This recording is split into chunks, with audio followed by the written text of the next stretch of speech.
Bonsoir à tous. Ce soir, je vais parler d'un sujet un peu différent. C'est pas une technique, c'est plus, on va dire, un point culture pour ceux qui ça pourrait intéresser, bien et intéresser, en tout cas. Du coup, je vais parler un peu de moi, comme pour expliquer un peu pourquoi je suis arrivé à faire une conf là-dessus. Du coup, je suis ingénieur en informatique, diplômé EPITA, voilà, bref, on s'en fiche. J'ai fait Gistre, à l'époque où Gistre c'est une majeure poubelle, maintenant c'est mieux, il paraît. J'ai appris l'électronique par moi-même. Je me suis retrouvé à faire de l'électronique par des concours de circonstances. Et du coup, depuis, j'enseigne l'électronique à EPITA, par concours de circonstances encore. Et je me suis retrouvé à encadrer aussi Evolutech par concours de circonstances. C'est un peu toute ma vie, je crois. J'ai travaillé sur quoi? J'ai travaillé sur plein de choses. J'ai travaillé sur des robots dans des entrepôts, un peu à la style comme au style de ce que fait Amazon. J'ai fait des drones, j'ai fait des machines médicales, et maintenant je travaille sur des casques de réalité augmentée. Ouais, j'ai fait de tout. C'est un peu marrant. Sachant que pour la dernière, au départ, je faisais surtout de l'informatique et maintenant je fais de la conception électronique. Donc vraiment, j'ai réussi à basculer de l'autre côté pour le fun. Et c'est très fun de faire ce genre de choses. Je parle un peu d'Evolutech parce que c'est aussi une des raisons pourquoi je suis arrivé à faire du hardware. Evolutech, c'est l'assaut de robotique du groupe Ionis, surtout d'EPITA, Epitech et IPSA, où on participe à la Coupe de France de robotique et que j'ai intégré du coup très tôt dans ma carrière, on va dire, à Epita, puisque ça fait maintenant 11 ans que je traîne ici. Et on fait plein d'autres choses, on fait des fusées, on fait des robots chariots, plein de trucs, voilà. C'est marrant. Si vous avez envie de vous initier au hardware et à la robotique, c'est une bonne façon de faire. En gros, quand on regarde mes compétences sur mon CV, maintenant, c'est un peu perplexe pour les recruteurs parce que, comme tous les épitages, je sors que je suis fait du C, du C++, du Python, du Linux embarqué, et je commence à parler d'autres choses, de robotique. Déjà là, c'est pas très commun. Et je commence à parler d'électronique, de conception de cartes électroniques, de debugging. Je peux même parler de soudure, il y a des moments. Je peux parler de conception hardware. Et là, c'est un peu perturbant. Donc, il y a des moments, quand je poste mon CV, je suis obligé de faire une version informaticien, une version électronicien, et de le balancer et pas se tromper. Ce qui a failli m'arriver il y a quelques semaines. Comment je suis arrivé à faire du hardware? Ça, c'est la petite histoire. Du coup, je suis rentré en sup, comme tout le monde, en 2014, après mon bac. Et genre, il y a quelqu'un qui m'a dit, viens, il y a une asso de robotique sur le campus, viens voir. On m'a fait rentrer dans le local. Je n'en suis jamais sorti. Je me suis retrouvé à faire des robots genre Day One. Et depuis, j'ai appris énormément. C'est le truc qui m'a motivé à faire du hardware. Au départ, je voulais faire du jeu vidéo. Vraiment, je suis rentré à Epita avec l'objectif de faire du jeu vidéo, comme je pense 95% des gens qui ont fait une JPO à Epita qui a dit c'est trop bien, je veux faire du jeu vidéo. Et du coup, je me retrouve à faire des robots et je fais ah, mais en fait, c'est trop bien de faire du hardware. J'ai envie de faire ça. Et du coup, c'est comme ça que j'ai visé Gistre. Et de fil en aiguille, Gistre était en face d'Evolutech à l'époque. Je me suis retrouvé à squatter Gistre, à aider les Gistres sur leurs projets de fin d'études. Résultat, c'est que j'ai participé à 8 projets de fin d'études avant d'avoir fait le mien. Voilà, c'était très marrant cette partie parce que vraiment, c'était une catastrophe. Hein. Ça s'est amélioré maintenant. Ils sont un peu plus compétents. Après Epita, j'ai continué à me former, j'ai continué à faire des projets personnels et le Covid est passé par là, donc du coup, il fallait bien s'occuper. J'ai utilisé mes compétences que j'ai acquises à côté, donc je ne parle pas des compétences d'ingénieur informatique, mais vraiment mes compétences en hardware dans le cadre de mon travail. Et je suis devenu enseignant. Quelqu'un a repris la majeure Gistre et m'a dit hey, on va parler de toi, est-ce que tu veux faire des cours d'électronique? Parce que les Gistres, on m'a dit qu'ils étaient incapables de faire de l'électronique. Et je sais parce que moi aussi je suis un Gistre 2017. Pour les gens qui ont la référence, je parle de Geoffrey Le Goth. Et du coup, je me suis devenu enseignant comme ça. Bref, le hardware, qu'est-ce que c'est? Pour un peu les newbies qui sont autour de nous. D'après Wikipédia, le hardware, c'est les éléments matériels d'un système informatique. En gros, tout ce qu'on met dans un ordinateur. La RAM, le CPU, la ROM, bref, plein de trucs. En vrai, oui, mais c'est un peu plus large que ça. Le hardware, c'est surtout tous les éléments matériels qui composent un élément mécatronique. Un élément mécatronique, c'est un élément qui allie la mécanique et de l'électronique. Et potentiellement, on rajoute du code pour faire des trucs marrants, genre un robot, genre une fusée, ce genre de choses. Et de très large, le hardware, en fait, c'est beaucoup de choses. Moi, ce que j'entends par hardware, en fait, c'est tout le matériel qu'on va manipuler pour faire des appareils divers. On veut faire, je sais pas moi, un appareil IoT, On va prendre un microcontrôleur, on va prendre un capteur, on va le brancher et ça va commencer à envoyer des données en Wi-Fi. On va faire trop cool. Et bah, actuellement, le hardware, c'est ça. C'est vraiment de se dire, on va prendre des briques existantes, des briques matérielles, les connecter ensemble et on va aboutir sur un truc qui fait des choses et qui un jour prendra feu. En soi, on a le monde réel, et c'est quelque chose qu'on manque beaucoup à Epita, c'est qu'on fait beaucoup de code sur des machines, mais on descend jamais aussi bas, sauf à Gistres. Et maintenant, la majeure à Toulouse qui fait aussi ça. Mais généralement, on reste très contenu à faire du développement soft, et on ne va pas jusqu'en bas. Et c'était un peu ma frustration à l'époque. Pourquoi le hardware est important?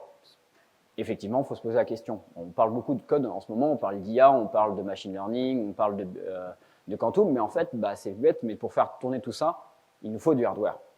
On a besoin. Même pas, sans le hardware, on ne serait pas arrivé à là. Effectivement, grâce au hardware, maintenant, on arrive à faire des choses magnifiques. Et c'est vraiment le lien entre le code que font les Epita et ce qui se passe en vrai. Et actuellement, en fait, c'est la seule limite qui nous empêche d'aller encore plus loin sur l'informatique. Si le quantique, actuellement, ça avance aussi lentement, c'est pas à cause du code. C'est littéralement à cause du matériel, parce que faire un ordinateur quantique, c'est une galère. Et c'est plus de l'état de l'art que quelque chose d'industrialisable et de commercialisable. Pourquoi faire du hardware? Maintenant, il faut se poser la question, j'ai envie, je me dis, on parle de hardware, pourquoi j'irais en faire? Déjà, pour une seule raison, mieux comprendre comment ça marche. À Epita, on essaye de donner quelques briques, d'expliquer comment marche un CPU, comment marche un système d'exploitation. En prépa, il nous parle aussi de logique, d'assembleur. L'intérêt d'aller faire du hardware, c'est vraiment de mettre les mains dedans pour comprendre et acquérir des connaissances qui pourraient nous servir. Alors, j'avoue que pour un développeur web, savoir comment fonctionne un CPU, ça ne va pas beaucoup lui servir, mais c'est quand même de la culture qui est intéressante. Et surtout, en faisant du hardware, on va développer des compétences transverses qui peuvent servir. C'est bête, mais savoir souder, ça peut dépanner, que ce soit dans la vie de chez soi quand on doit réparer quelque chose, que en fait au travail, je me suis retrouvé à souder très rapidement alors que j'étais un ingénieur en informatique. Ça permet de faire des projets concrets. Quand je parle de concret, c'est pas, je ne dis pas qu'en informatique on ne fait pas des projets concrets, c'est plus des projets avec une application dans le monde réel direct. Effectivement, quand on prend une carte et qu'on fait clignoter une LED, ça se voit. Quand on fait un PC et qu'on écrit Hello World, ouais, c'est moins drôle. Et surtout, pour faire clignoter des LED. C'est le principal intérêt de faire du hardware. On fait clignoter des LED et c'est génial. On va acquérir plein de compétences type. Donc déjà, une des compétences qu'on enseigne à Gistres, le développement embarqué, c'est la compétence principale en tant qu'ingénieur informatique qu'on va acquérir, c'est de faire du développement sur des plateformes critiques. Donc des plateformes qui ont moins de ressources qu'un ordinateur. Hein. On parle de trucs qui ont beaucoup moins de mémoire, on parle de trucs qui ont quelques mégas de RAM et il faut réussir à faire en sorte qu'un réseau de neurones tourne dessus. C'est pas une blague, c'est vraiment des sujets d'actualité. Donc voilà, c'est des compétences qu'on peut déjà acquérir à Epita et c'est super cool parce que c'est un domaine qui recherche beaucoup. Il y a beaucoup d'emplois là-dedans. Foncez si ça vous intéresse. On va parler de sujets maintenant totalement différents de Epita. Genre des choses où normalement on n'en fait pas, mais en fait il y en a qui arrivent. J'en suis la preuve. La conception électronique, c'est bête, mais quand on fait du hardware, on va se retrouver à commencer à vouloir faire nos propres cartes électroniques. Donc on va commencer à apprendre à faire des petites cartes et au fur et à mesure, on va se retrouver à faire des cartes immenses. C'est une compétence qui est intéressante à avoir, c'est de la bonne culture et en fait, c'est pas si difficile que ça. J'ai appris par moi-même, c'en est un exemple. La conception mécanique, alors là, c'est beaucoup plus compliqué. Ça nécessite pas mal de background en physique, de toucher à des logiciels qui sont souvent très rébarbatifs, moches et rébarbatifs, c'est le mot, et qui en plus sont généralement payants. On remember, mais actuellement, les logiciels de CAO complets, ouverts, il n'y en a presque pas. On peut parler même de sujets encore plus globaux, on peut parler de fabrication. Le jour où on parle beaucoup d'imprimante 3D, maintenant c'est accessible. Il y a 15 ans, ceux qui faisaient de l'impression 3D, les premiers à faire de l'impression 3D en école d'ingénieur, c'était les mines. Voilà. Et eux, ils ont des machines, et du coup, les mecs d'Evolutech allaient à l'époque faire des impressions là-bas quand ils en avaient besoin. Donc maintenant, on peut faire de la fabrication, mais il n'y a pas que de l'impression 3D dans le monde réel. Il y a plein de choses marrantes à apprendre, des grosses machines. Bon, c'est assez avancé comme connaissance, mais c'est intéressant. Et après, il y a de la soudure. La soudure, c'est quelque chose qu'on peut être amené à faire. que je fais faire à mes étudiants, juste pour les torturer. Et j'adore. Et une autre compétence qui, pour le coup, pour moi, est peut-être celle la plus intéressante à acquérir quand on fait du hardware en tant qu'ingénieur informatique, le debugging. En fait, quand on est développeur embarqué, il y a un truc, c'est qu'on est ultra dépendant du hardware. Et que quand on travaille dans une boîte de conception, quand on te dit, viens, code-moi cette carte, il y a une chance pour que la carte soit mal faite. Sauf que quand on est ingénieur informatique, sans vraiment trop de connaissances, c'est compliqué de savoir que le problème vient de la carte. Et justement, c'est l'intérêt, aller faire du hardware permet d'acquérir des compétences où on va pouvoir manipuler des outils qui vont permettre de débugger et comprendre ce qui se passe sur la carte électronique et se dire, c'est pas mon problème, c'est le problème de l'électronicien. Et c'est bête, mais en fait, actuellement, sur le marché, il y a beaucoup d'ingénieurs informatiques, très peu d'ingénieurs électroniques. Beaucoup d'écoles d'ingénieurs en électronique commencent à plutôt se diriger vers la route de faire de l'informatique. On peut prendre Centrale Supélec. Centrale Supélec, leur formation tourne maintenant autour du développement embarqué, en partie, il y a quand même de la conception électronique. Et du coup, on a de moins en moins de gens qui font de la conception électronique, donc on a de moins en moins on a de plus en plus de mal à trouver des ingénieurs qui sont capables de faire de la conception de cartes, donc ils sont très réduits. J'ai travaillé pendant un moment chez Kickmaker, c'est un bureau d'études, et clairement, on était 20 ingénieurs informaticiens pour 2 ingénieurs électroniques. Il y en a un, il avait, je crois, 8 ou 9 projets en même temps à faire. Et il y a des moments, le mec, il te cale, ah, j'arrivais pas à dormir cette nuit, je me suis réveillé à 4 heures, je suis allé faire le projet, comme ça, au moins, c'était fait. Et du coup, ils étaient plutôt contents que des ingénieurs comme nous soient capables de faire des manipulations de base pour débugger, comprendre le problème, même faire quelques soudures, et justement réussir à, pas régler des problèmes, mais au moins réussir à trouver des petites solutions pour gagner du temps et économiser leur temps. Voilà, donc ça, c'est une compétence qui est super intéressante à acquérir, et je vous encourage à le faire, si vous êtes intéressé pour d'aller dans le monde de l'embarqué, parce que c'est un monde magnifique. Dans les métiers de l'embarqué, il y en a plein. Le métier auquel on forme à EPITA, c'est l'ingénieur en système embarqué, donc des gens qui vont faire du développement sur des plateformes critiques, en avionique ou en aérospatial. Bref, un métier où il y a énormément de boulot. Un peu moins maintenant, mais ça va revenir, je pense, c'est pas un problème. Il y a l'ingénieur électronique, bon, ça c'est un métier qui existe depuis belle lurette, c'est un des premiers métiers d'ingénieur qui existe, et pour le coup, il y a du boulot. Ingénieur mécanique, il y a moins, mais ça se trouve toujours. Et après, on a des ingénieurs un peu plus spécialisés, comme l'ingénieur mécatronique qui est apparu dans les années 80, où l'idée c'est, on commence à faire des trucs qui allient de l'électronique à de la mécanique, donc du coup, il faudrait former des gens qui sont capables de faire les deux. Et en fait, maintenant, on leur rajoute la couche informatique. Donc mécatronique, en fait, le terme, il n'est plus trop d'actualité, et il faudrait l'update, mais voilà. C'est des ingénieurs qui généralement touchent à tout. C'est des mecs où ils sont capables de faire un robot tout seul, normalement. Et un autre métier, qui pour le coup, pourrait être, ou qu'un EPITA pourrait être amené à faire, et je connais des EPITA qui en font, c'est architecte hardware. Qu'est-ce qu'un architecte hardware? C'est un métier un peu particulier. C'est un métier où on va concevoir le fonctionnement interne de certains composants. Vous prenez un CPU pour vous, c'est un truc qui fait des instructions, mais en fait, c'est un composant ultra complexe, avec une architecture définie, avec un fonctionnement qui est fait de manière hardware. Ce n'est pas du code qui définit ce que fait le CPU, c'est du hardware. Et derrière, vous allez lui faire des instructions. Mais pour faire ça, il faut des gens qui conçoivent le CPU. Et ça, c'est un métier très particulier alors, il n'y en a pas énormément, mais ça paye vraiment bien par contre. Et c'est au top et c'est génial. Et il y a quelques EPITA qui ont eu la chance de faire ça, notamment chez ARM. Il y en a qui font ce genre de métier. Et il y a même des stages ouverts des ingénieurs en fin d'études sur ce genre de métier. Là, c'est ultra intéressant. Les domaines d'application, autant vous dire que on fait du hardware dans tout.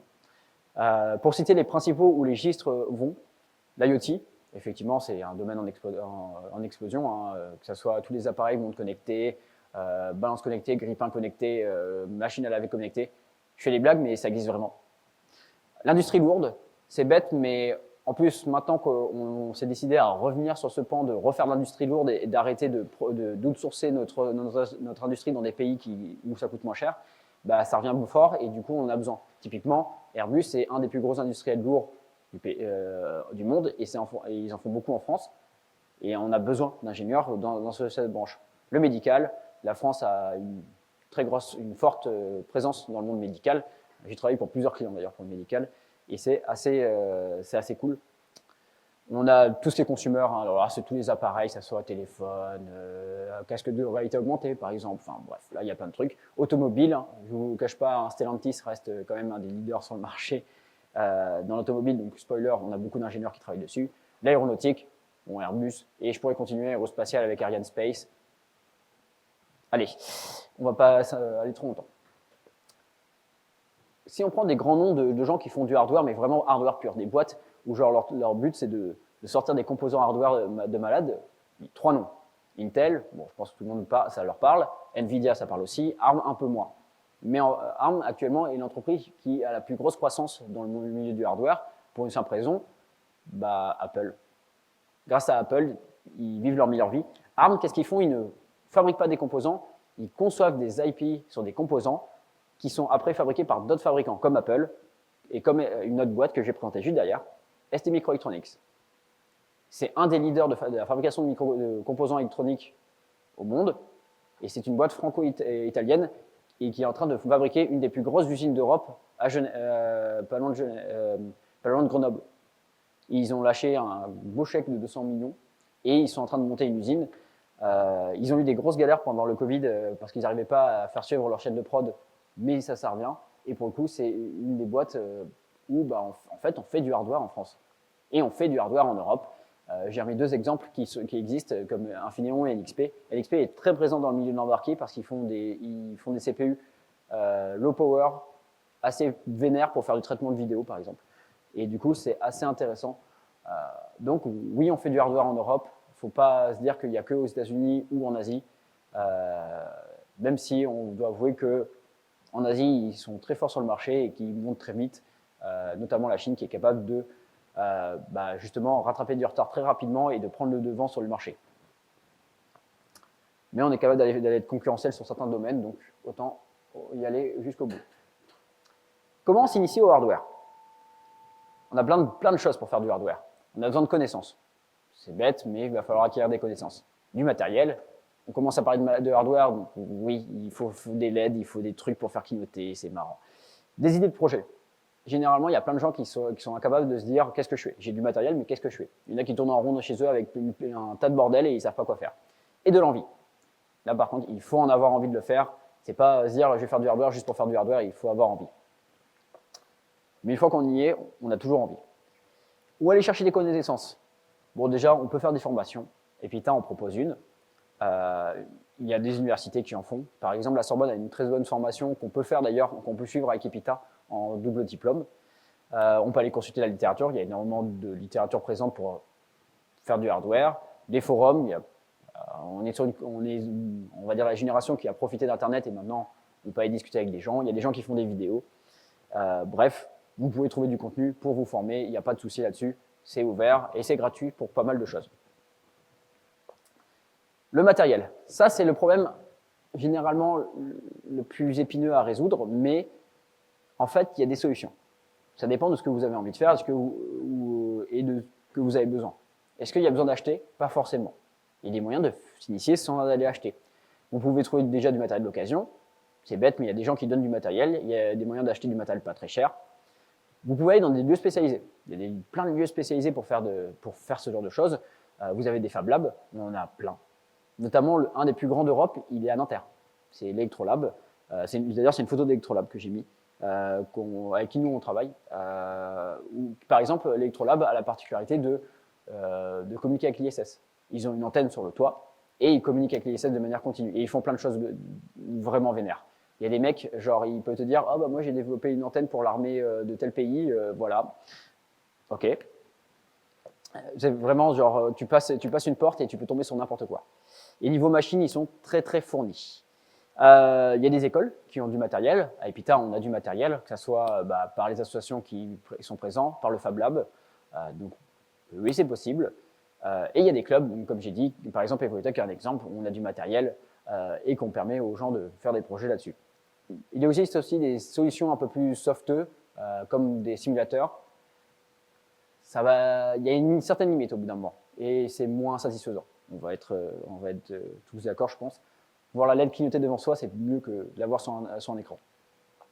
Des idées de projet. Si vous ne savez pas où trouver des idées de projet. Alors, bon, J'avoue, généralement, les gens, ils ont toujours des idées farfelues. En vrai, c'est pas si mal. Mais vous pouvez aussi aller chercher sur Internet. Il y a plein de ressources pour trouver des idées de projet. Là, j'ai pris 2 screens de 2 gros sites qui marchent plutôt bien. Le premier, c'est le site de Bamboo Lab, Maker World, où les gens partagent tous les trucs qu'ils impriment, etc. Vous pouvez trouver plein d'idées de projets à faire et à refaire. Genre, simple, vous me donnez Maker World, je peux passer 4 heures dessus à juste scroller. D'ailleurs, j'ai mis un autre site qui s'appelle Hackaday, où les gens partagent leurs projets, ils font des posts, etc. C'est une bonne ressource aussi pour trouver. Vous pouvez aller sur YouTube, vous pouvez, bref, sur Internet, on trouvera tout ce que vous voulez, il y aura toujours des idées de projets à faire. Se lancer en groupe, c'est mieux. En vrai, généralement, les gens, ils ont du mal à se lancer tout seuls, et trouver un groupe de gens avec qui faire ça et découvrir la passion, c'est encore mieux. Le mieux, c'est de trouver un club qui fait des projets qui nous intéressent, et ça vous permet de potentiellement participer à des projets plus conséquents. Je prends le cas, vous voulez faire la Coupe de France de robotique tout seul, de toute façon, ça marche pas. Dans le règlement, c'est interdit, déjà. Voilà. Et ensuite, ça nécessite beaucoup de besoins, surtout quand on veut commencer à aller taquiner les équipes du haut de la liste.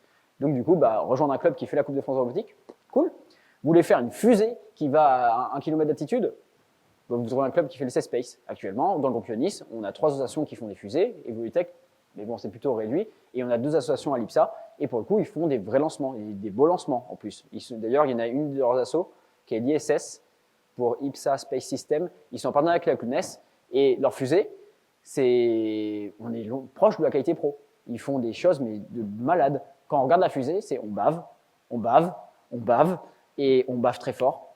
Bref, il y a des moyens de trouver des clubs, et surtout, finalement, ça ne coûte pas très cher. On prend le cas d'Evolutech, c'est 5 € la cotisation à l'année. On ne demande rien d'autre. À part participer au projet, mais c'est tout. Et pour beaucoup, c'est à peu près ça. Il n'y a pas forcément besoin de mettre de l'argent pour participer. Suivre sa progression, ça c'est important. Il faut sentir qu'on avance, qu'on va quelque part et pas qu'on tourne en rond. Parce qu'au bout d'un moment, on va lâcher. Il y a déjà, quelque chose que vous pouvez faire, c'est faire vos accomplissements. Comme quand vous jouez sur un jeu sur Steam et que vous êtes content parce que vous faites des succès, faites la même chose. Il y a des listes qui existent sur Internet. Là, j'ai mis un exemple en photo qui dit que la première étape, si vous le prenez tout en bas, il y a marqué « Get an Arduino ». Première étape. OK, qu'est-ce qu'on a autour? Faire clignoter une LED. OK. Qu'est-ce qu'il y a? Envoyer des messages en UART. Et quand vous montez plus haut, vous avez ah tiens, ici il y a un truc marrant, faire exploser un fusible sur un de nos projets. Mais bête, mais en fait, c'est des petits trucs comme ça. Mais en fait, ouais.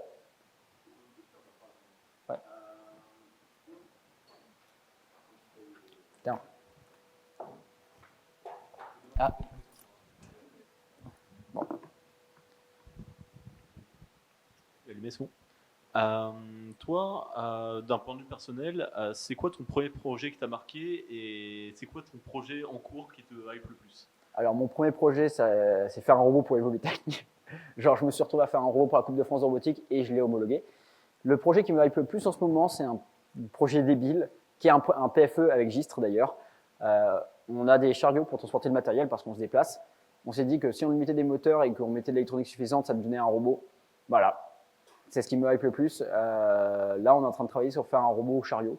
Et un jour, vous verrez dans la cour Pasteur un robot qui fait des drifts. Parce qu'on allait plus loin dans le délire. On a acheté un volant, un pédalier, et on est en train d'acheter un baquet. Vous savez ce que ça va devenir? Ce robot, ouais, voilà. On part très loin. Et en vrai, c'est pas si cher que ça à la fin. Donc, quelques exemples. Mais voilà, du coup, quand vous faites, c'est bien de voir qu'on fait des choses, qu'on réalise des choses. Donc, n'hésitez pas, je trouvais une liste et, par exemple, pour cette liste, elle est pas mal. Actuellement, moi, j'ai quasiment fait toute la liste d'ailleurs. Il y a 2-3 trucs que j'ai pas fait, mais par exemple, j'ai pas fait de machine learning. C'est pas un des trucs qui m'a hypé trop, mais j'ai fait pas mal de choses. Tiens, regarde, ça, je l'ai fait. Enseigner un cours sur les systèmes embarqués.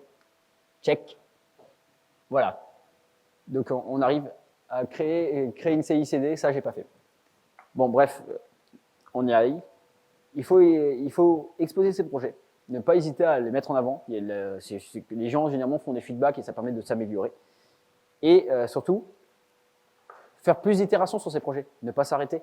Parce que Là, généralement, quand on va faire son projet, on va se dire « Ah, mais en fait, j'aurais pu faire ça. Ah, j'aurais pu rajouter telle fonctionnalité. Ah, j'aurais pu, je sais pas, ma cafetière, ça serait tellement bien si ma cafetière, elle faisait du café quand je lui envoie un message sur Discord. Et ça serait bien que je lui mette des moteurs et que je l'homologue à la Coupe de France de robotique. Et ça serait bien que j'aille en demi-finale avec les…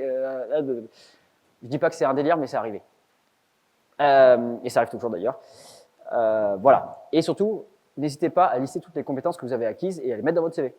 C'est quelque chose qui évalue, et maintenant, les gens en entreprise, surtout en start-up, mais même en dehors, valuent les compétences qu'on acquiert par nous-mêmes, et c'est important.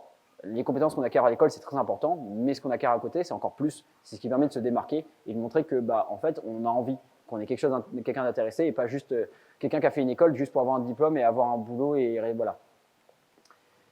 Comment on partage sa passion? Le but, déjà, c'est déjà de donner envie à d'autres de continuer. Ce que je fais ce soir, par exemple. C'est l'hardware et une de mes passions, et j'espère que d'autres suivront mon exemple et se diront « Ouais, c'est trop cool, j'ai envie de faire ça, j'ai envie de faire exploser des composants électroniques. » Il y a plein de façons de faire ça. Déjà, les réseaux sociaux, hein. Enfin, on est à une époque, hein, TikTok et Instagram, j'ai pas besoin de vous faire la liste. Faire des vidéos, faire des lives. C'est pas une blague, hein, si vous voulez, c'est sur ma chaîne YouTube. Oui, vraiment, le Covid, c'était une époque magique. Il y avait 2 lives de moi par semaine sur les robots évolutifs. Il fallait bien faire quelque chose. Il y a aussi un autre côté, c'est que la communauté est très grande et au bout d'un moment, on a aussi besoin de faire vivre cette communauté, par exemple, organiser des événements. Je prends la Coupe de France de robotique actuellement, c'est plus d'une centaine de bénévoles qui donnent leur temps libre et les bénévoles vieillissent, donc il faut les remplacer et généralement, c'est des anciens, enfin des gens qui ont participé au concours qui continuent. J'en suis un exemple, j'organise la Coupe de France de robotique. Et du coup, n'hésitez pas, si vous avez envie de faire partager votre passion, de vous intéresser, de vous rapprocher de ces organisations pour à votre tour contribuer et pouvoir donner leur vie. Là, j'ai mis un exemple, donc Planète Science, c'est une des plus vieilles assos de culture, d'éducation populaire en France, qui a pour but de permettre aux jeunes de découvrir les sciences. Ils font plein de choses, ils organisent la Coupe de France robotique, mais pas que. En fait, ils organisent aussi le C-Space, la campagne de lancement national de fusées étudiantes avec le CNES. Et c'est assez colossal. Et ils font ça depuis 63 ans, je crois, quelque chose comme ça. Enfin, on part, mais ça fait longtemps qu'ils sont sur le truc. Et ils font pas que ça, ils font plein de choses. Ils ont fait des colonies de vacances, ils font des événements, ils font des ateliers dans les MJC, ils sont présents partout en France. Et du coup, c'est un exemple de choses où on peut aller contribuer, donner un peu de son temps. On peut faire des conférences, comme aujourd'hui par exemple, écrire un livre quand on est vraiment très motivé. Un jour, ça m'arrivera, je pense. J'écrirai un livre, au moins un livre que j'appellerai mes mémoires de bidouilleur, et enseigner. Ça, c'est quand on arrive à ce point-là, c'est généralement qu'on a vraiment envie de donner sa passion. Et je pense que beaucoup d'enseignants à EPITA sont des gens qui ont envie de transmettre leur passion. Je pense que Geoffrey, quand il a repris Gistre, c'était avant tout pour transmettre ce qu'il avait envie et donner un élan à Gistre. Et je pense que beaucoup d'entre nous sont dans ce cas-là. Oups, je suis allé dans le mauvais sens. Mon premier projet, du coup, je démarre. Comment je fais? Bon, en informatique, le premier projet, généralement, c'est de faire ça. Je pense que tout le monde y est passé, tout le monde l'a fait, ce putain d'Hello World, avec juste, voilà, un printf. En électronique, alors, on peut faire ça, mais c'est pas fun. C'est quoi? C'est ça, le Hello World en électronique. Voilà, on en est vraiment à la base. Du coup, comment on fait ça? On va faire avec Arduino parce que c'est le plus simple. Pour simple, Arduino, c'est malheureux de dire ça, mais potentiellement dans 5 ans, on ne parlera plus de ça, de Arduino, mais bon, c'est comme ça. Arduino, c'est une compagnie qui fabrique des cartes électroniques et une solution logicielle pour permettre aux gens de pouvoir faire de l'électronique facilement. L'idée, c'est de vous acheter leur carte, vous branchez à votre ordinateur, vous prenez leur logiciel et vous pouvez écrire du code très simple pour pouvoir faire des choses facilement. Là, je vous ai montré un exemple, vous avez une Arduino qui est branchée à une LED et il y a une petite résistance, voilà. On ouvre le logiciel, on écrit 1, 2, 3, 4, 5, 6 lignes de code et la LED clignote. En vrai, le code qu'il faut faire pour faire ça sur un microcontrôleur, c'est un peu plus long, sachant qu'avec un langage de programmation, ça va. Quand on a commencé à coder sur microcontrôleur, c'était plus en assembleur, et coder en C sur microcontrôleur, c'est plutôt récent en vrai, c'est à moins de 20 ans. Donc, faut dire. Moi, j'ai commencé avec de l'assembleur sur microcontrôleur. Parce que les gens des Voitech, ils avaient envie de me torturer. Hops. Généralement, quand vous faites tourner ce genre de code, le premier truc qu'il va vous faire, ça va vous faire un truc comme ça, voilà. Vous avez une LED qui clignote. Allez, on va le faire. Justement, je suis là pour ça. Donc, on va commencer par, j'ai pas de matériel, j'ai envie de tester. Il y a des logiciels qui existent comme Tinkercad, qui appartient à Autodesk, qui est un truc qui permet de faire des choses, faire du test un peu en ligne comme ça. On peut lui dire, j'ai envie de créer un premier circuit. Hop, c'est gratuit. Enfin, en tout cas, j'ai jamais rencontré de limite qui m'embête. Je veux faire mon projet. Mon projet, c'est de prendre une Arduino. Bon, jusque-là, ça va. On va avoir besoin d'une LED quelque part. On va avoir besoin d'une résistance. Normalement, jusque-là, je pense que ça ne vous choque pas. On connecte le tout. Donc là, je connecte la résistance au bon endroit et la LED au bon endroit. Là, j'ai un circuit. Maintenant, on peut lui dire que j'ai envie de faire du code. Alors là, il m'a sorti l'exemple par défaut avec du code en bloc, mais on peut se dire, moi, je suis un grand garçon, je veux du code, du vrai code. Donc, j'ai du code Arduino ici. Donc, je vais l'expliquer vite fait, comme ça peut donner. Je vais essayer de zoomer. Est-ce qu'on peut zoomer? Ah, on ne peut pas zoomer. Tu penses? Ah oui, merci. Bien vu. Du coup, qu'est-ce que fait ce code-là? De manière simple, on a deux fonctions qui, quand vous ouvrez un sketch Arduino, sont les deux fonctions qui sont de base. Vous avez une fonction qui s'appelle setup et une fonction qui s'appelle loop. Ce que fait setup, c'est une fonction qui est appelée une première fois au démarrage pour configurer un peu le matériel de notre projet. Donc là, ce qu'on fait, c'est qu'on définit que la pin qui permet d'allumer la LED est une sortie. Rien de particulier. Ça, c'est une macro LED built-in. C'est la macro qui permet d'accéder au numéro de la pin de la LED qui est sur toutes les cartes Arduino. Il y a toujours une LED qui s'appelle L quelque part comme ça. Et du coup, ça permet de taper sur cette LED-là. Et c'est la pin numéro 13 sur quasiment toutes les cartes. Et puis après, on a une deuxième fonction qui s'appelle loop. C'est la fonction de boucle infinie. En général, dans un code embarqué, quand vous allez l'ouvrir, vous allez tomber sur du code d'initialisation, puis après, vous allez avoir un while true avec une suite d'instructions. Arduino, ils ne voulaient pas écrire ça, donc ils ont dit, on fait une fonction qui est appelée en boucle, qui s'appelle loop, qui est la boucle. Et du coup, qu'est-ce que fait cette fonction? Elle appelle deux fonctions différentes, digital write et delay. Delay, c'est une fonction simple, c'est une fonction qui attend pendant X temps. À noter, on a une particularité sur le microcontrôleur, on ne peut pas attendre réellement. Il faut que le microcontrôleur fasse toujours quelque chose. Il exécute toujours des instructions. Donc, derrière le code de delay, il se passe plein de choses. Bon, on reste dans une initiation, on ne va pas aller très loin. Mais là, du coup, l'autre fonction, digital write, c'est une fonction qui va venir écrire une valeur numérique, digital, pardon. Donc, ça permet d'écrire 1 ou 0 sur une pin. Donc, ça veut dire de mettre une pin d'allumer une pin ou d'éteindre une pin. Donc là, on lui dit, je viens écrire sur la LED built-in la valeur high, donc ça veut dire 1. Et puis, on attend une seconde. Et puis, on va écrire low. Et puis, on attend une seconde. OK, je peux faire start simulation. Alors, la LED s'allume, ça se voit pas beaucoup. Je vais baisser ça. Oups. Ah oui, ça vous dit quand vous faites des bêtises. Voilà. Vous pouvez essayer de cramer l'Arduino, il va vous dire que ça va pas. Voilà, on voit un peu mieux la LED. Voilà, on a fait clignoter une LED. Merci. Bon, je vous cache, mais on va faire ça encore plus marrant. Maintenant, on va le faire en vrai. J'ai amené ce qu'il faut.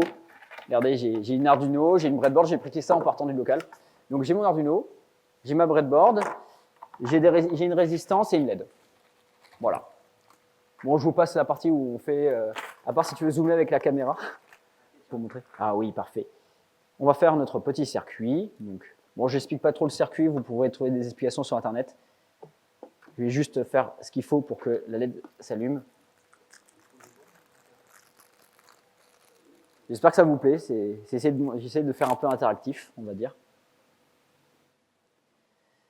Tac. On fait ça. Ah, j'ai oublié de prendre des fils. Oh bah, on va le faire simple. Ne faites pas ça, normalement ça peut tuer la LED. On va venir brancher la LED au bon endroit. Je vais me passer de résistance. Hein. J'ai oublié de prendre des câbles. Oh, c'est pas grave. De toute façon, qu'elle meurt. Hein. Voilà. Donc j'ai branché la LED un peu de la même façon sans la LED.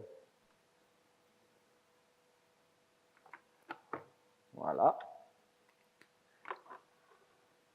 Donc là, il ne se passe rien pour l'instant. Je prends mon code. Je vais encore être encore plus fainéant. Et je vais aller chercher parce que l'exemple pour faire clignoter la LED est dans le truc de base. Donc je vais l'ouvrir. Hop. Je dois sélectionner la carte sur laquelle je vais taper. Donc je vais chercher, c'est une Arduino Uno. Uno, hop. Arduino Uno. OK. Il faut sélectionner où est la carte. Là,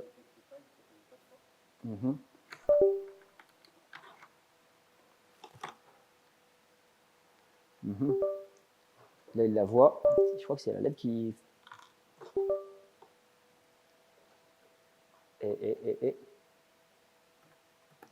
C'est le moment où il faut réussir à trouver la carte. Pourquoi il ne me la propose pas? J'espère qu'elle n'est pas cramée, celle-là. Je suis en anglais. Hop. Généralement, c'est le moment où on doute de la carte. Oh ouais. Je vais changer de port. Toujours douter du hardware.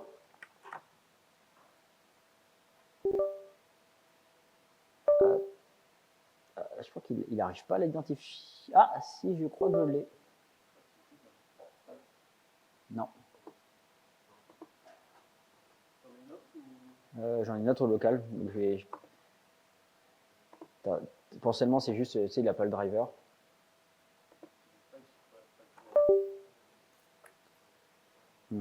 Normalement, elle fonctionne celle-là. Mais les aléas du direct. Hein.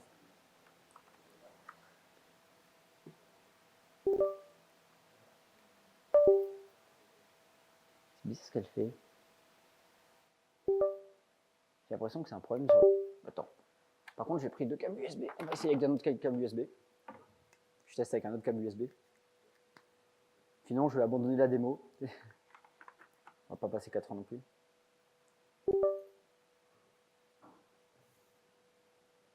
Non, il refait la même chose. Bon, bah c'est un échec. Bon, j'aurais dû en prendre une autre. Ça sera pour la prochaine fois. Hop. Bon bah voilà, ça a explosé en live. Pas d'explosion. Hop. Bon.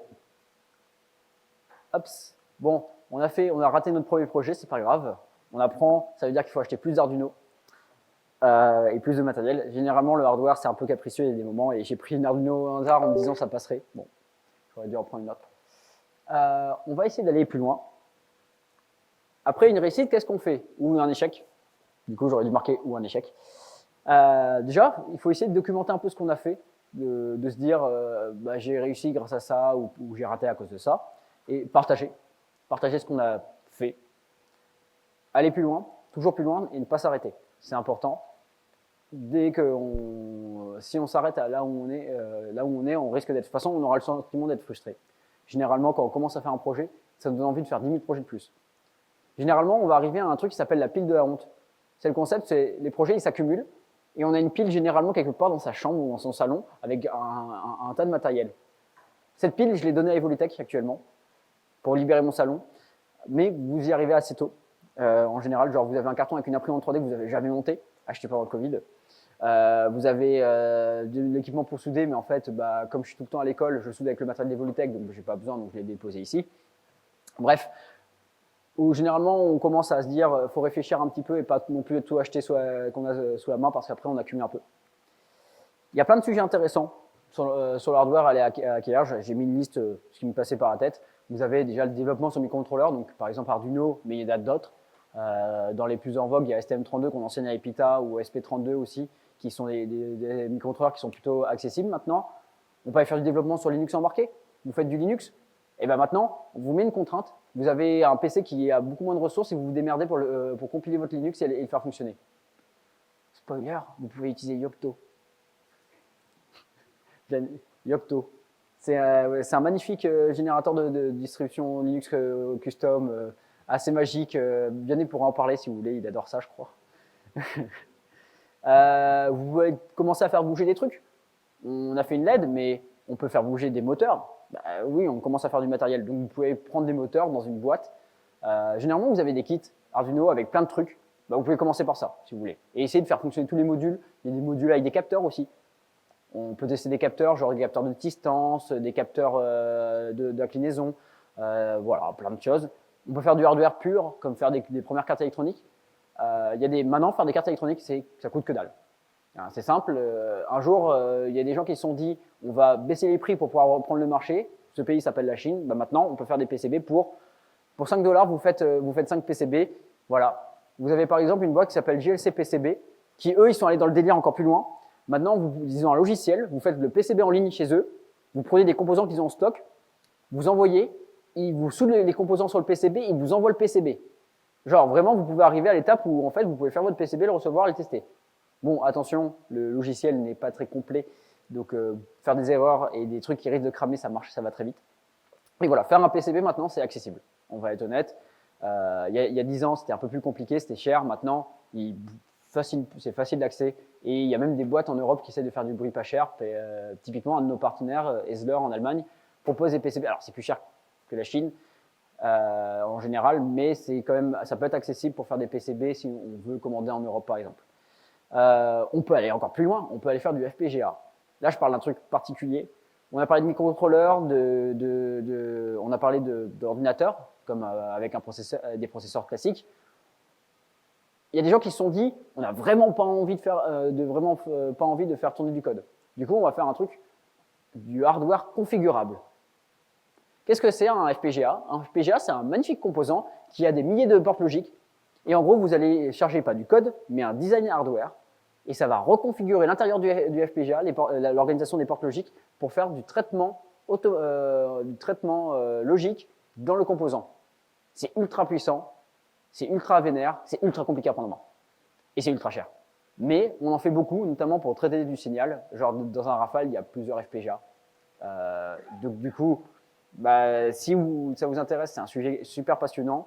En vrai, on peut trouver des boards qui sont accessibles pour 30-40 € pour démarrer. Donc, ça peut être intéressant. On peut faire du code hardware, du code qui va faire du hardware assez spécifique. Par exemple, tout ce qui est IA, mais en embarqué. Là, c'est un peu plus difficile qu'avec un ordinateur classique. On peut faire de la vision par ordinateur. Là, c'est super parce que avec un PC, vous pouvez faire avec votre webcam, mais vous pouvez prendre une Raspberry Pi, qui est un petit ordinateur, une caméra, et là, c'est un peu plus compliqué de réussir à faire du code qui fonctionne assez rapidement avec une fréquence de rafraîchissement. Vous pouvez faire du réseau. C'est bête, mais dans le hardware, il y a le réseau aussi. Typiquement, ils ont fait en T-Com, mais ils parlent un peu moins de la partie hardware direct, ils parlent plus au sens infra. On fait du réseau en hardware. Vous pensez à Ethernet, quand je parle de réseau, il n'y a pas que ça. Sur une voiture, on n'utilise pas de l'Ethernet. On utilise un autre magnifique réseau qui s'appelle du CAN, qui est fait pour les tracteurs. Et en fait, c'est ce genre de compétences, ça s'acquiert. Et un ingénieur informatique qui est capable de dire, je suis capable de mettre en place un bus CAN et de le débugger, il n'y en a pas beaucoup en sortie d'école. En fait, il n'y en a pas, même. Qu'est-ce qu'on peut faire d'autre? On peut faire de la fabrication, impression 3D. Une imprimante 3D pour 200 €, vous pouvez en avoir une qui fonctionne bien. Vous prenez une Bambu Lab à 300 €, vous avez un truc qui, genre, ça vous tourne pendant des années, ça fonctionne nickel. On peut faire de l'usinage. Bon, alors là, je vous avoue que le matériel pour faire de l'usinage est un poil cher, un poil difficile à mettre en œuvre, et en plus, il faut de la place. Une CNC, c'est gros. Donc là, il faut essayer de trouver un Fab Lab où il y en a pour essayer d'apprendre. Il y a de la machinerie manuelle. Si vous commencez à vouloir faire, je sais pas moi, fabriquer des meubles en bois, il y a ce genre de choses à apprendre. Bon, ça vous servira moins dans votre vie d'ingénieur en informatique, mais bon, il y en a qui en font. On peut faire de la conception mécanique, et c'est bête, mais ça me sert actuellement de savoir faire de la conception mécanique. Je prends le cas, dans un casque de réalité augmentée, il y a combien de PCB? Énormément. Il y a généralement la carte mère, et après il y a plein de PCB pour connecter la carte mère avec tous les composants. Ces PCB sont magiques parce que c'est des PCB qui flex, c'est des PCB qui se plient. Sauf que, on est dans un truc qui est très compact. Donc du coup, le jeu, c'est de réussir à faire les flex qui passent avec des chemins tortueux pour essayer de faire le meilleur passage sans que ça se croise, sans que ça se casse. Du coup, généralement, ce qui se passe, c'est que les mécaniciens nous font on va dire, le dessin mécanique dans la CAO, et nous, on doit se démerder avec ça pour le faire rentrer dans KiCad et dessiner le PCB dessus. Autant vous dire, c'est une galère, mais une fois que tu y arrives, tu es content. Et du coup, un des sujets qui est important, le debug hardware. J'en parle pas beaucoup, mais c'est important de le prendre en main. Ça veut dire apprendre à utiliser les outils. Vous n'avez pas de printf pour pouvoir débugger, vous avez un multimètre et vous vous démerdez avec ça. Vous avez besoin d'un GDB, vous avez de l'oscilloscope. Vous avez besoin d'aller plus loin. Il y a plein d'outils en électronique intéressants à apprendre. C'est cher. On va pas mentir, c'est cher. Donc généralement, pour essayer de les apprendre, allez plutôt dans une école ou dans un Fab Lab qui ont généralement ce matériel sous la main. Mais vous pouvez quand même en acheter pour pas trop cher maintenant. Que ce soit, en tout cas pour un multimètre, un oscilloscope. Pour les trucs un peu plus avancés, il va falloir sortir un petit peu l'argent et il faut vous poser la question de est-ce que ça a un intérêt de continuer à le faire chez soi et de ne pas aller autre part. Voilà, petite conclusion et on arrivera à la fin. Faites du hardware, c'est cool, c'est vraiment cool, c'est trop bien, c'est trop intéressant, c'est trop fun. Dans cette pièce, on a plusieurs qui font du hardware. Il y a Vianney qui en fait enregistre. Il y a Danny qui, lui, en a fait avant même d'arriver à Epita. Et voilà, donc c'est cool. Et si vous avez des questions, n'hésitez pas. Merci.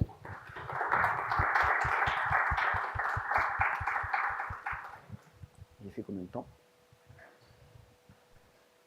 Voilà. Question là-bas.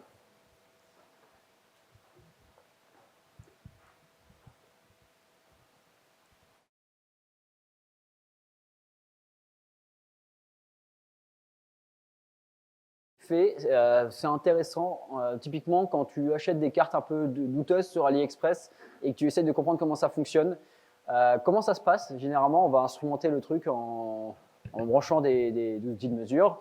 On va essayer de comprendre ce que fait la carte électronique en dessoudant des composants, en essayant de retracer le PCB. Vous prenez une image du PCB et vous retracez avec un logiciel comme KiCad ou Inkscape, on s'en fiche, et vous essayez de comprendre comment ils ont câblé ça. J'en ai déjà fait, c'est sympa.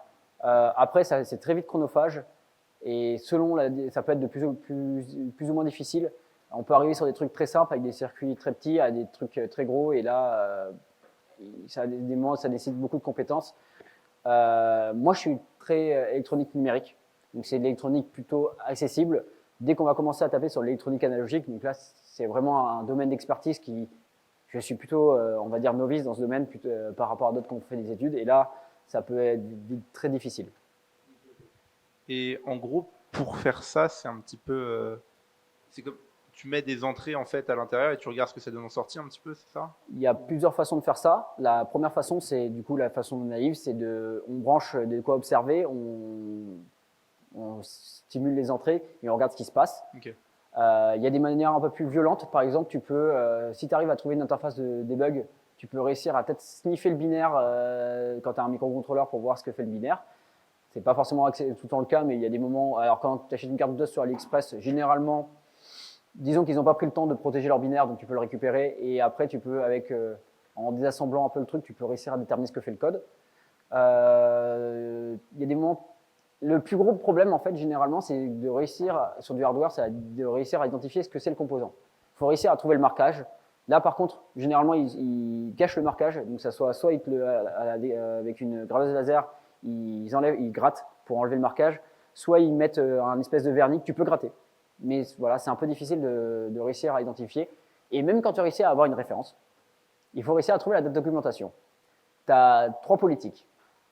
Tu es ouvert, comme ST Microelectronics où là, la documentation, il n'y a pas de souci. Tu es semi-ouvert, il faut signer des NDA, des NDA typiquement Qualcomm. Tous les composants. Si tu veux une datasheet, il faut avoir signé une NDA avec eux, souvent payé, et il faut espérer que la datasheet soit complète. Et quand c'est pas complet, bah, tu dis, je vais faire un ticket pour demander. Un ticket chez Qualcomm, c'est 1000 $. Et c'est pas une blague, j'ai ouvert 3 tickets en 6 mois. Voilà. J'ai envoyé un ticket à l'équipe Soft pour savoir s'ils étaient capables de gérer ça. Ils nous ont dit non, demandez à l'équipe hardware. Donc j'ai dû rouvrir un autre ticket qui nous a dit redemandez à l'équipe Soft. Sauf que le ticket pour l'équipe Soft, bah, comme j'ai pas répondu, s'est fermé au bout de 2 semaines. Donc du coup, j'ai dû refaire un ticket. Voilà. Et après, tu as la politique de bah, on fait des composants et bah, y a rien qu'à open source et démerde-toi. Typiquement, les composants chinois, malheureusement, la majorité n'a pas de datasheet vraiment clair. Tu vas peut-être trouver un morceau, En fait, ils produisent des trucs très vite et leur but, c'est pas de faire des trucs maintenables, c'est juste de vendre en masse et voilà, parce qu'il y a un petit besoin quelque part. Et ils essayent de cacher leurs composants pour pas qu'ils puissent se faire copier, on va dire, ce qu'ils font, ou c'est... Il Pourquoi y ils a, veulent cacher la référence des composants? il y a plusieurs raisons. Un, ne pas se faire copier son design, protéger son hardware, garantir de la sécurité pour les produits. Typiquement, si tu trouves que le composant, tu peux faire tel truc, tu trouves l'interface de debug, je sais pas, sur un processeur, sur une switch, autant te dire que bah, tu donnes une voie d'or pour que les mecs ils te rétro-engineering le truc et qu'ils arrivent à faire des choses à mettre Linux et à faire tourner des jeux pirates. Enfin, il y a plein de raisons de protéger son design et de faire en sorte que tu l'as pas. Majoritairement, c'est pour éviter que des gens puissent copier et faire de l'argent. Merci beaucoup. Il y avait une question derrière. T'as dit à un moment, je crois, peut-être que j'ai pas compris, que Arduino, dans quelques années, ça existait plus ou on n'en parlerait plus. Voilà. Qu'est-ce que tu veux dire avec ça? Il y a 2 mois, Arduino a été racheté par Qualcomm. Qualcomm a déjà commencé à update les termes de contrat de Arduino. Si vous faites une lib pour Arduino, le code ne vous appartient pas, il appartient à Qualcomm. Déjà là, voilà. Les clauses de l'open source commencent un peu à disparaître et au fur et à mesure, en fait, Qualcomm va, on a l'impression, en tout cas, et ce qu'ils ont fait avec leur plateforme, ils ont des plateformes pour l'éducation, par exemple, ça va être fermé sous contrainte d'avoir signé un truc avec eux, en fait. Sachant qu'actuellement c'est open source, il me semble, les architectures de Arduino, enfin, il y a déjà des clones de Arduino qui existent qui sont plus ou moins chers par rapport à la marque de base. Ça veut dire que ces marques-là, elles peuvent pas exister parce que justement le fait que ce soit plus open source fait que c'est de la copie pirate, ou alors ça on s'en fout et c'est la toujours copie, compatible. légalement c'est interdit. En pratique, voilà. Pendant le Covid, le ST Microelectronics n'arrivait pas à produire tous les STM32 qu'il fallait. Du coup, bah, plein de boîtes se sont mis à produire des copies. On peut parler du HM32, qui est une boîte qui fait des STM30, des copies. C'est littéralement, il y a plein de copies sur le marché et tu n'arriveras pas à l'endiguer. C'est infernal. Surtout que, bah, en vrai, on ne contrôle pas trop tout ce qui sort des usines, majoritairement en Asie. La loi ne s'applique pas trop là-bas. Donc, il n'y a qu'en Europe où, généralement, on est obligé ils arrivent à faire suivre la loi, un peu aux États-Unis. Mais après, la propriété intellectuelle, généralement, c'est pas trop respecté là-dedans. Est-ce qu'il y a d'autres questions?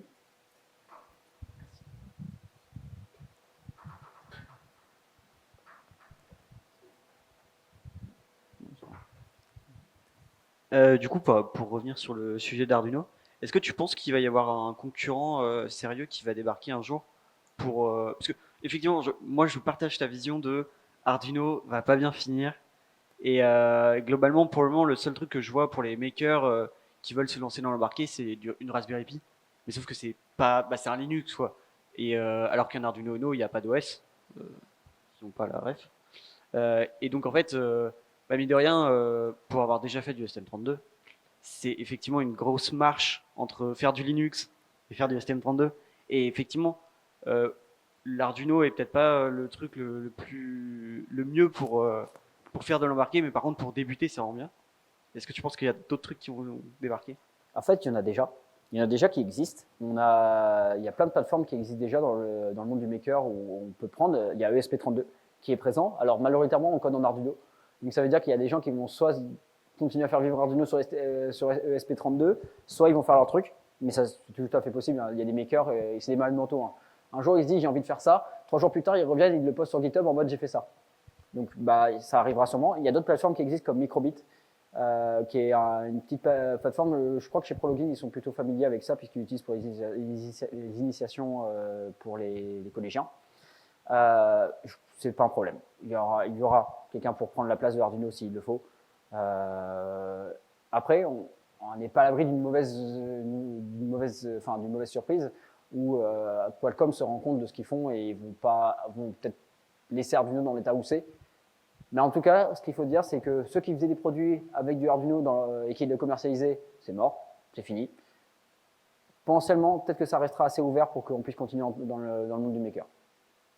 On verra, on ne sait pas ce qu'il y a dans la tête de Qualcomm.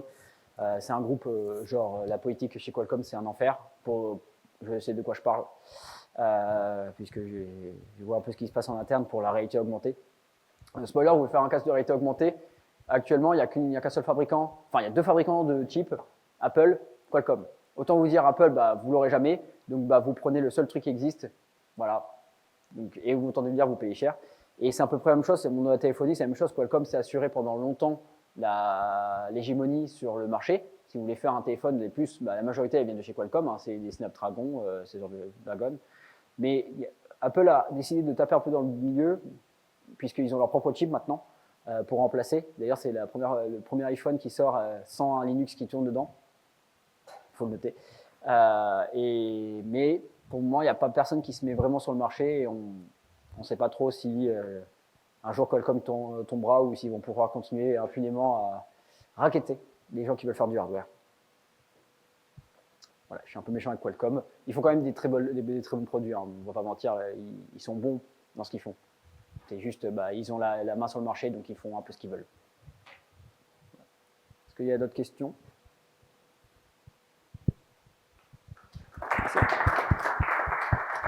Merci.